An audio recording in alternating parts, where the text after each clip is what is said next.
So when I first meet a family upon the palliative care assessment, I go in with my nurse and myself. I'm the social worker. And we really want to be able to allow the family to tell their story.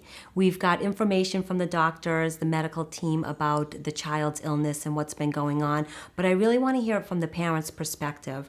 What is their story? What has been going on? And tell me everything that's been going on within the entire family.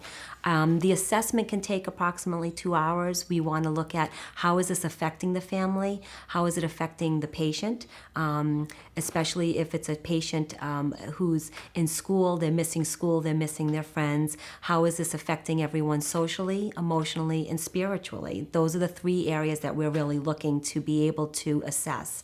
We want to be able to find out, are they connected with community resources? What community resources are they connected with? Are they connected with a church or synagogue that's helping them? And how's their family, extended family and friends dealing with this illness? The purpose of the first visit is to really be able to find out exactly where the family needs assistance and then try to fill in those gaps. What we've noticed is that, the doctors and teams are doing a wonderful job dealing with the medical side of things, but the psychosocial side really gets pushed aside. And what we want to find out is how this illness is affecting them psychosocially.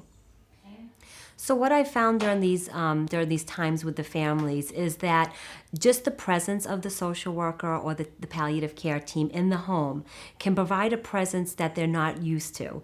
They're used to being able to talk about all the medical side of things and the medications and how that's dealing with the emotional side is being kind of pushed aside.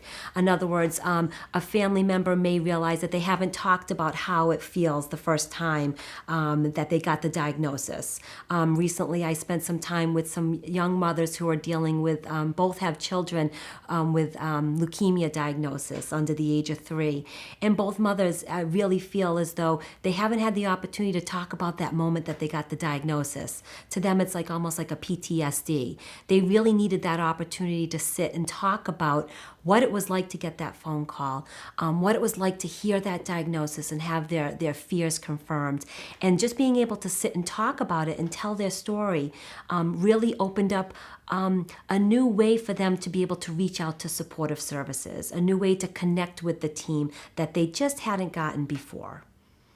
When we look back on some of our interventions with many of our families and many of our parents, we find that having that opportunity to be able to tell their story of their child's diagnosis and of their child's journey is very healing. As we know with grief therapy, in order to be able to move through the grief, we need to literally move through it by talking about it and telling our story. And one of the most important things that we can do for anyone when they're grieving, whether it be prior to the loss of their child or after, is to allow them to tell their story in their own words.